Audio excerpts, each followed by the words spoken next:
आइए आप लोगों को इंट्रोडक्शन ऑफ ट्रिग्नोमेट्री आपको बताते हैं। इसका शुरुआत कैसे हम लोग करें।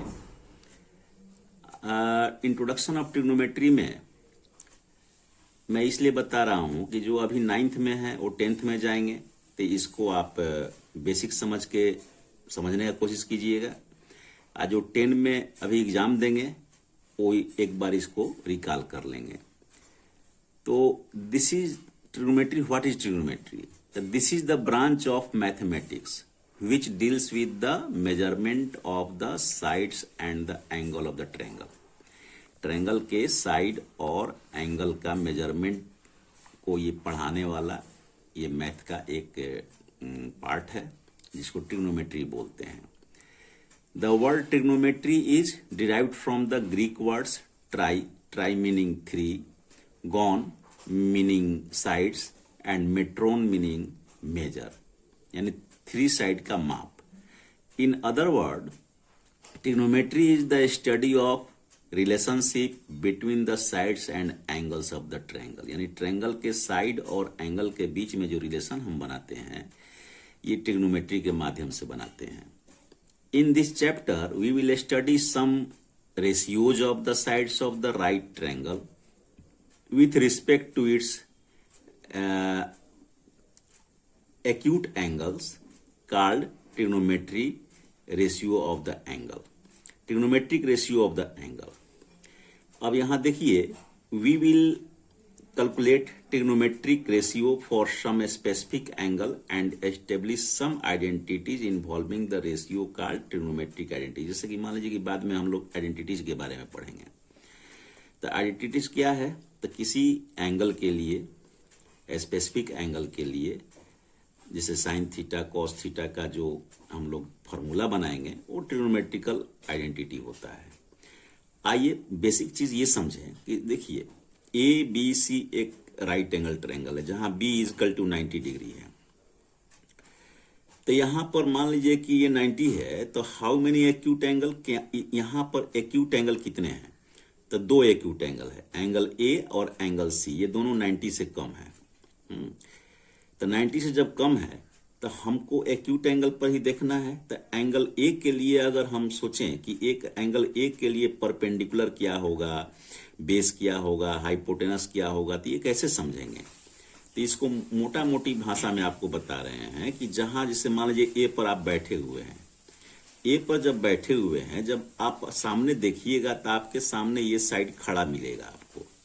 तो खड़ा जो मिलेगा इसको हम लोग side opposite to angle A बोलेंगे, और कहें तो इसको परपेंडिकुलर बोलेंगे, जिसको हिंदी में लंब बोला जाता है, जो जमीन पर 90 डिग्री पर खड़ा रहता है। और ये एक किस पर है? तो ए बी पर है। बिना ए बी का तो ए एंगल बनेगा नहीं, तो ये आपका बेस हो जाएगा। Side adjacent to angle A इसको बोलते हैं। और राइट एंगल ट्रायंगल में ये जो आपको तिरछी लाइन दिख रही है ये आपका हाइपोटेनस होगा, जिसको हिंदी में हम लोग कर्ण बोलते हैं। तो यहां लिखा गया है कि for angle A C is hypotenuse, B C क्या है? तो side opposite to angle A, this is called perpendicular. And A B क्या है? तो side adjacent to angle A called base. इस फिगर में आइए, ए बी सी ये भी एंगल है, ट्रायंगल है, राइट एंगल ट्रायंगल है। इस एंगल में सी पर विचार करें हम लोग, सी पर, ये भी एक्यूट एंगल है। तब सी के लिए परपेंडिकुलर क्या होगा, बेस क्या होगा? तो यहां पर सी के लिए परपेंडिकुलर बदल जाएगा, यानी दोनों एक्यूट के लिए अलग अलग परपेंडिकुलर और बेस होते हैं। जैसे सी पर बैठकर आप सामने देखिएगा तो आपके सामने ये लाइन खड़ा आपको दिखाई देगा।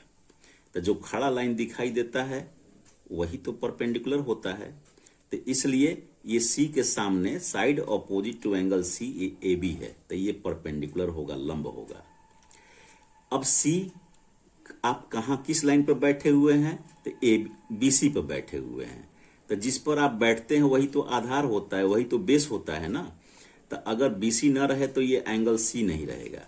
तो इसलिए ये बी सी आपका क्या हो जाएगा? बेस हो जाएगा, side adjacent to angle C. और ए सी फिर क्या होगा? हाइपोटेनस होगा, ये कर्ण होगा, इसमें कोई बदलाव नहीं आएगा। ट्रायंगल, राइट एंगल ट्रायंगल कैसा भी हो, ये आपका हाइपोटेनस ही होगा। बदलाव किस में आएगा? तो परपेंडिकुलर और बेस में आएगा। तो परपेंडिकुलर और बेस में बदलाव क्यों आएगा? तो एक्यूट एंगल के आधार पर, जैसे हम यहाँ ए के लिए ये परपेंडिकुलर हो गया, ये बेस हो गया, और एंगल सी के लिए ये परपेंडिकुलर हो गया, ये बेस हो गया। तो परपेंडिकुलर तो हमेशा खड़ा होता है ना, इसीलिए सी के सामने से जब देखिएगा तो ये आपको खड़ा मिलेगा, तो खड़ा मिलेगा तो ये आपका परपेंडिकुलर हो जाएगा और ये बेस हो जाएगा। अब यहाँ पर देखिए लिखा गया है कि फॉर एंगल सी क्या है? ए सी हाइपोटेनस है, A B side opposite to angle C यानी परपेंडिकुलर है, और B C side adjacent to angle C base है।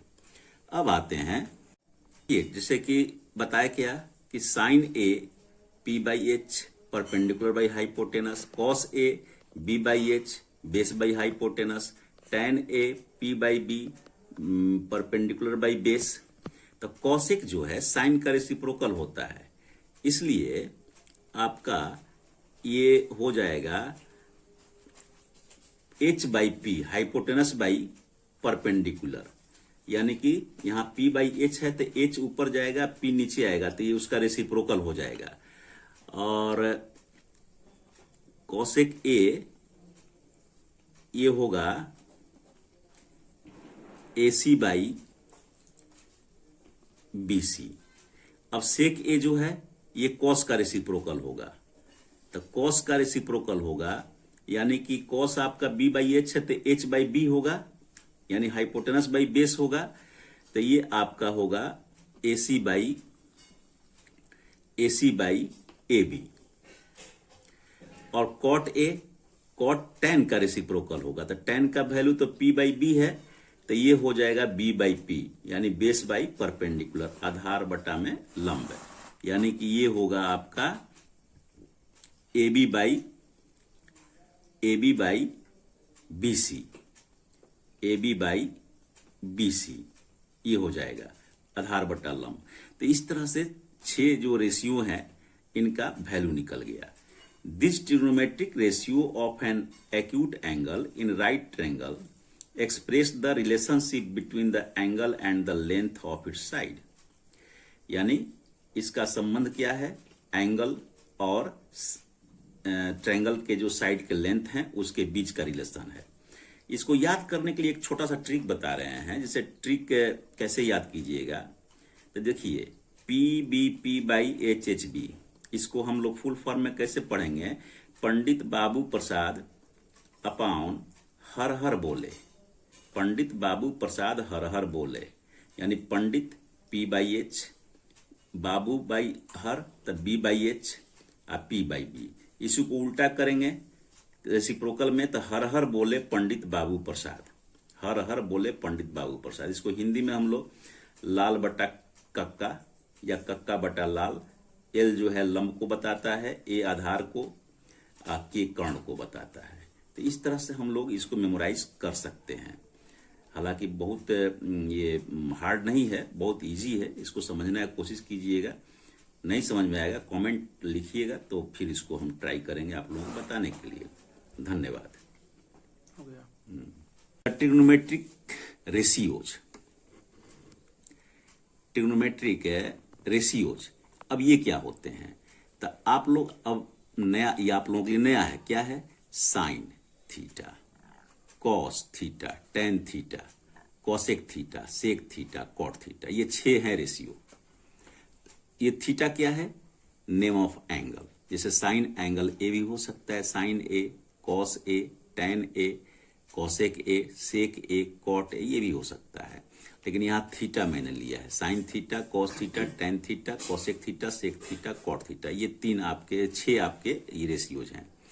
अब यहाँ एरो का मतलब क्या है? इस साइन थीटा का रेसिप्रोकल कॉसेक थीटा होता है, कॉसेक थीटा का रेसिप्रोकल साइन थीटा। मैंने इसको ऐसे कहिए कि साइन थीटा का उल्टा कॉसेक थीटा, कॉसेक थीटा का उल्टा साइन थीटा, कॉस थीटा का उल्टा सेक थीटा, सेक थीटा का उल्टा कॉस थीटा, टेन थीटा का उल्टा कॉट थीटा और कॉट थीटा का उल्टा टेन थीटा, यानी कि they are reciprocal each other respectively.